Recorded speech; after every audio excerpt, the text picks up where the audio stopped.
Sunday on CBS and streaming on Paramount Plus. First Alert Radar, powered by Jim Hudson Automotive Group. From our family to yours, Merry Christmas and Happy New Year.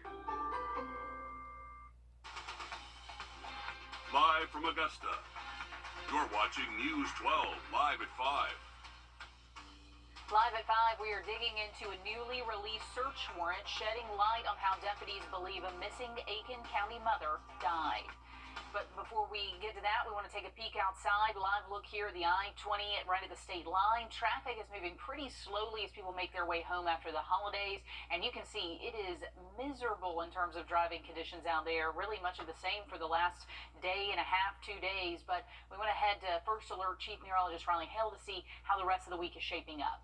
Yeah, Laura, you can see from that picture there just a very gray, soggy day across the CSRA, and our camera views all across the area are showing pretty much the same thing. Cloudy skies, a few raindrops on the lids in Edgefield, Aiken, and Augusta, and we even have our sights there at the Thurmond Dam, where a few people braving not the best weather out there, but fishing, and actually have seen a couple fish out there caught so far this afternoon. Here's a look at our radar network. So the rain you're seeing so far today, it's going to stay light, and it's very hit or miss, and I would imagine even if you're not technically seeing rain on top of you on radar, there's at least some mist around. So it is going to stay just very saturated across the area this evening into tonight. Once we get into much later tonight, we're going to have to worry about this fall or this rain moving out and then fog forming in its wake. So low visibility expected late tonight and early tomorrow. This is all thanks to a system that's already reached maturity. We call this a occluded front, this purple thing you see on the map here. So this is just letting us know that the system has reached maturity and it's moving very slowly. So this system just going to slowly creep out of the area as we head into our Wednesday. Now, mostly dry conditions at the moment. We'll have much more on this forecast in just a bit. But let's get a quick update on your First Alert traffic. And now, First Alert traffic.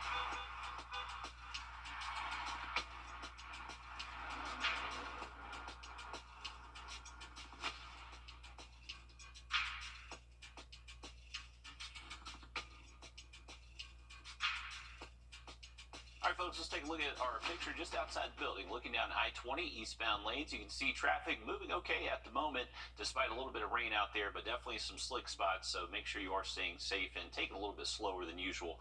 Going out to Grovetown next, you can see rain on the lens here, but Lewiston Road, not overly busy, so if you are out and about around Columbia County, not looking too bad out there.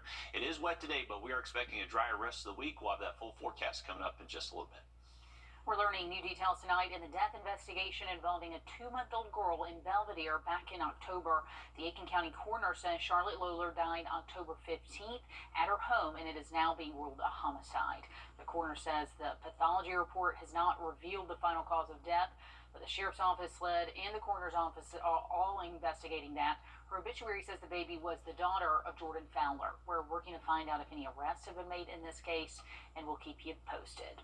We have an update in the case of a missing Aiken mom. The Aiken County Sheriff's Office tells us the investigation into Jamila Smith has turned from a missing person case to a murder case. Deputies say Daniel Harmon, who is already behind bars and charged with her kidnapping, is now being charged with her murder. An arrest warrant reveals new details about discoveries made across multiple days, starting with Jamila's panicked 911 phone call. Jamila's last phone call to 911 mentioned her ex-boyfriend allegedly breaking into her house. There was some screaming on the line and eventually being hit with a vehicle before the call ended. This comes almost a week after Jamila's family increased their reward for information from $5,000 to $10,000. All new on News 12 at 6 o'clock. We're digging deeper into what investigators found that amped up the charges on Daniel Harmon. South Carolina is booming. That's according to new census data showing the state is the fastest growing in the nation. Our Craig Allison breaks down the numbers and introduces us to a new business in Aiken hoping to reap the benefits of this latest news. South Carolina is seeing some of the nation's fastest growth this past year, which means a lot more opportunities and a lot more options. That's exactly what Alana Aldrich saw when she put her business right here in downtown Aiken. New York style with an Aiken equestrian flair. Alana not only loves horses, but also has experience with dressage, an Olympic sport considered an art for horses and their trainers. It's why she joined the wave of people pouring into the Palmetto State. From July of 2022 to July of 2023, South Carolina had a population increase of 90,600 people, a 1.7% increase, marking it the fastest growing state in the nation. And Alana says business has been swell since opening at the end of October. It's got a temperate climate, and the people are wonderful and sweet and kind and nice. I went to school in Atlanta, so I come from the South originally, but I've lived in New York for 20 years for my career. So, so I was just glad to come to, a really well-run, organized state to live. All new on News 12 at 6 o'clock. We'll hear some more from Miss Aldridge on how downtown Aiken has been accepting her into the community and what this means for the Palmetto State's growth. All right, thanks, Craig. A longtime Augusta journalist announcing the sale and publication of a book about the Murdaugh murders is on hold. Neil Gordon is co-author of Behind the Doors of Justice with Becky Hill. He's citing plagiarism, claiming an email between Hill, the Colleton County clerk, and a BBC reporter where the reporter shared an excerpt from an upcoming article about the Murdaugh trial. He said when he compared the article's text to part of the preface, he realized she lifted the article's text and made it her own. Attorneys for Becky Hill say she is deeply remorseful when it comes to the allegation of plagiarism. They say Hill accepts full responsibility for this lapse in judgment. It's been a roller coaster ride in the world of politics. After the break, we share the highs and the lows that made headlines from the White House to the courthouse. And it's been a rainy day for us, and we're looking at the potential for some dense fog forming late tonight. Have a look at the full forecast just after the break. Time and temp. Taking a look outside there behind Riley. He looks like he's up in the clouds, but it's really just kind of a yucky, rainy, foggy day out there. It is, Laura, and we're going to expect these conditions to continue this evening into tonight. So if you're heading out, I would grab a rain jacket, umbrella. It is going to be soggy out there. You can see from our Beach Island camera, this cloud base is very low to the ground. So we'll just gradually see this cloud base get lower and lower as we head into tonight, and that is going to give way to some fog across the area. Now, temperature-wise, we're in the 60s. Unfortunately, losing our obs right there, but we are looking at temps in the 60s across the area, cloudy skies. The rain you're seeing on the radar is fairly light. The heavier thunderstorm activity actually is across the northern Midlands, pushing into North Carolina. What we're expecting this evening and tonight is just going to be some hit or miss light showers across the area. You can see they're moving generally south to north, so since our atmosphere is just very saturated, it's going to be very easy to pop up these hit or miss showers for the rest of tonight. You can see right over Augusta here, just some light rain stretching into Columbia County, so Evans to Martinez, downtown Augusta, just some light rain there on Riverwatch Parkway. Rain chance is going to stay 20 to 40% the rest of tonight, so just very hit or miss across the area, and not expecting really heavy rain. Once we get into late tonight, that's where we're going to have to worry about this dense fog forming across the area. You could actually see it form a little bit earlier across a few spots, but just make sure you're taking those extra precautions on our roadways. You're going to have some slick spots with the rain continuing into late tonight. We'll push that in at least through around 3 a.m. Once we get to early tomorrow morning, that's when we're expecting this dense fog to form, and that is going to be with us at least an hour or so after sunrise tomorrow. Other than that, looking to be a mostly dry Wednesday. We are going to stay fairly cloudy. Temperatures should be able to warm up at least into the mid-60s in the afternoon, and not much rain out there for our Wednesday. So the rain you're seeing on the map here for Wednesday, that's for what's left this evening and to tonight. During the day Wednesday, we should stay dry, and really looking to stay dry all the way through our New Year's weekend. So looking better for outdoor plans as we push later into the week. The only difference is that we are going to start getting a little bit breezy by Friday, and that's going to bring in some cold air by this weekend. Now, wind's not excessively elevated the next couple of days. Maybe we see a gust between 15 to 20, but the breezier conditions definitely show up Friday. This is going to be thanks to a weak cold front passing through. Not expected to bring us any precipitation, but just going to reinforce those colder temps and bring us some gusty conditions at times, and potentially seeing the windy conditions stick around through our Saturday. Now, by the weekend, that's when we do get some morning temps back close to the freezing mark. Most likely low 30s waking up early Saturday, Sunday, and even staying on the chillier side rolling into our New Year's Day next Monday. So a little bit of a pattern flip heading our way once again. If you are heading up to Clarksville Lake, we got nice weather over the next couple of days. Lake temps have been able to bump up into the mid-50s over the next couple of afternoons. We should stay with a good steady west wind out there. Now, we're not going to see a huge change in our barometric pressure this week, so that is better for people that do suffer from joint pain. With that front pushing through Friday, it may drop that pressure just a little bit, but it doesn't look excessive enough to really cause a lot of issues for most people. Weekend forecast. So heading into our New Year's weekend, believe it or not, 50s for high temps, so a little bit cooler each afternoon. We'll get those colder mornings as well, and then could still see a steady wind out of the west between 10 to 15 most through the afternoon, Saturday and Sunday. Here's a quick look at that 7-day forecast. We are expecting drier weather over the next couple of days. We get back more sunshine by Friday, but that will bring the cold weather with it as well. Just like us, members of the House and Senate are spending the holidays with friends and family. Also, just like us, their year was filled with ups and downs. Washington reporter Peter Zampa breaks down some of the highlights and lowlights of the year. The House of Representatives unable to function because of chaos over their leadership. A former president facing dozens of felony charges. 2023 was a year in politics unlike any other. Speaker of the House of the United States House of Representatives is hereby declared vacant. Flying fists, intra-party revolts, early exits. Best game in town, I would say. Dr. Robert Browning is a political science professor at Purdue University and also serves as the archivist for C-SPAN. He's able to track 2023's most viewed House and Senate action. 2023 started off with a bang. The big ticket item was actually the election of the speaker and the one exchange in the aisle between Gates and McCarthy when someone took a swing at somebody else. That clip was viral. After 15 votes, Kevin McCarthy from California elected speaker, a job he'd lose in October, this time with a figurative knockout punch from Florida's Matt Gaetz. I believe the basis for the motion to vacate is Kevin McCarthy's repeated breach of the agreement that he made in January. After the House Republicans plowed through 4 potential speakers, a relative unknown, Louisiana's Mike Johnson, replacing McCarthy. The People's House is back in business. 2023 also saw 4 censure votes, and New York's George Santos being kicked out of Congress. In light of the expulsion of the gentleman from New York, Mr. Santos, the whole number of the House is now 434. The House ending the year on a hyper-partisan note, the advancement of an impeachment inquiry into President Biden. You got a politician who does certain things, those actions then benefit his family. Over in the Senate, even tighter partisan margins leading to gridlock. That chamber mostly focused on approving presidential nominees.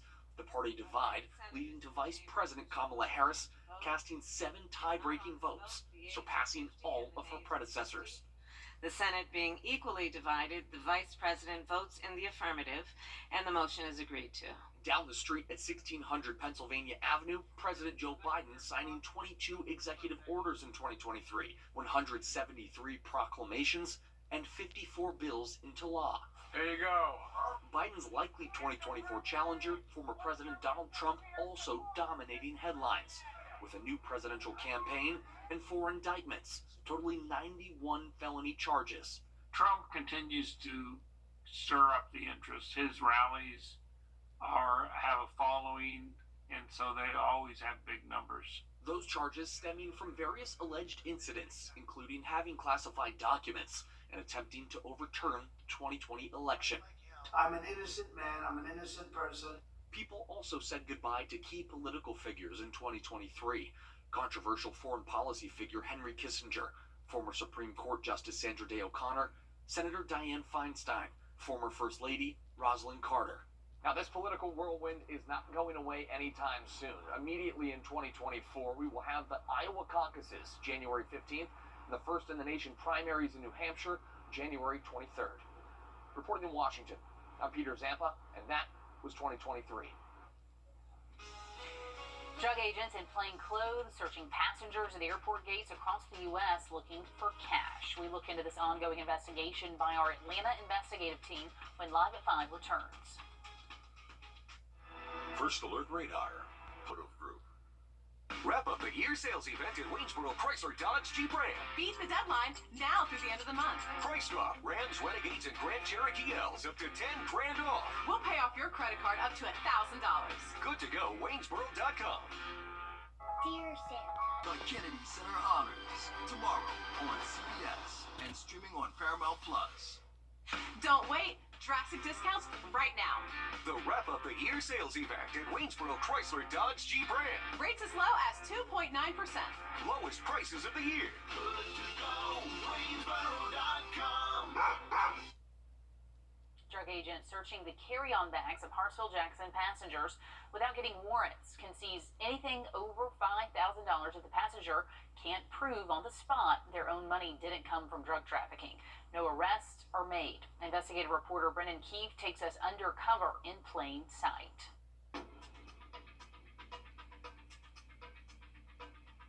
Hiding in plain sight at the busiest airport in the world. Drug agents walk the concourses, blending in by dressing just like passengers. This is a DEA task force officer scanning passengers boarding a flight for Los Angeles. There's another. How do we know who they are? Because we use the same tactics to investigate them after several passengers said they were targeted for warrantless searches at the gate or on the jet bridge. I'm a random search, guys. So he says. So those white folks, and I'm the random search. Hollywood actor John Ellie was stopped by Clayton County officers while boarding a flight to L.A. Were you here in Atlanta? Yep. How long were you here?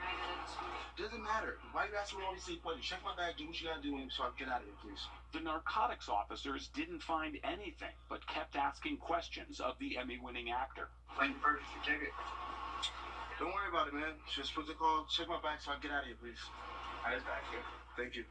That whole thing is just so humiliating. Like, who thinks this is a proper way to treat anyone? Tabari Sturdivant is an Atlanta-based film director who was also flying to L.A. when agents stopped him at the departure gate. All my life, I pride myself on being an upstanding citizen, and you still do this to me. I'm clean, like, I'll comply, but, like, why me? Drug agents searched Tabari's bags in the boarding area in front of other passengers, some recording on their phones. I'm thinking more about, making this plane than I'm even thinking about my rights at this point. Is that part of their strategy, you think? I think it's 100%.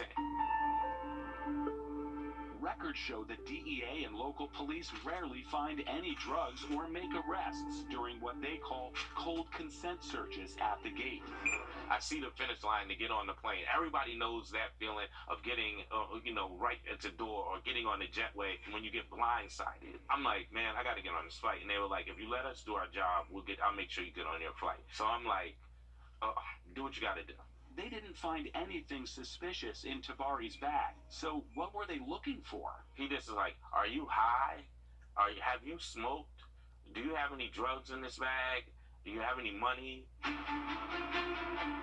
The DEA and other drug agents are seizing millions of dollars from departing passengers at Hartsfield-Jackson, mostly from flights to LA, even though it's completely legal to travel domestically with any amount of cash. We found dozens of cases in Atlanta's federal court, USA v. some amount of currency. That's right, in most cases, they don't arrest the passenger. They arrest their money, even when no drugs are found. The probable cause statements show that the cash is administratively forfeited as drug money if the passenger can't prove on the spot that their money is innocent. You're either going to sign a consent form saying that you're allowing us to search them, okay, or I'm going to detain them, run my dog on it, and get a search warrant. Feel free to search the bag, sir. Are you willing to sign a consent? Yes, I will sign a consent form. Feel free to search my bags. In this 2015 Department of Justice report, the Office of Inspector General told the DEA it should stop using a troubling technique, causing passengers to believe a voluntary search is a mandatory TSA secondary inspection. 8 years later, we found DEA agents at Atlanta's airport using similar methods. We're no different than TSA, man. People like give us a little more time than they worry about it. He just approached me and he asked me for my ID. He didn't state who he was. He just asked me for ID. And I thought he was a Delta agent. He had airport credentials on. And so I gave it to him immediately. I thought this was how I was going to get on the plane or something. I don't know. The drug agents may be in plain clothes, but they're not undercover. This is Sergeant David Fikes. He and his canine Bane are still all over the Brookhaven Police Facebook page. Since Fikes was assigned to the DEA task force at the airport last year, records show he's been involved in seizing more than $1 million in cash. His police department has received a 9% cut of that money, more than $100,000, even though Brookhaven PD is nowhere near the airport. If we have the ability to walk up to, say, Officer Fikes or to any one of these agents in the airport, what would you like us to ask them? How would you feel if somebody did this to you? How would you feel? So tomorrow in part 2 of this ongoing investigation, all a man wanted was a tow truck and said he went to war with the DEA as airport cash seizures hit passengers nationwide.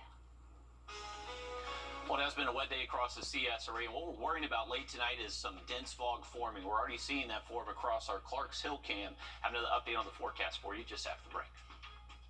Find your present during APR plus 500 purchase allowance on most 2024 Cadillac CT4 and CT5 models. Visit Jim Hudson Cadillac of Augusta.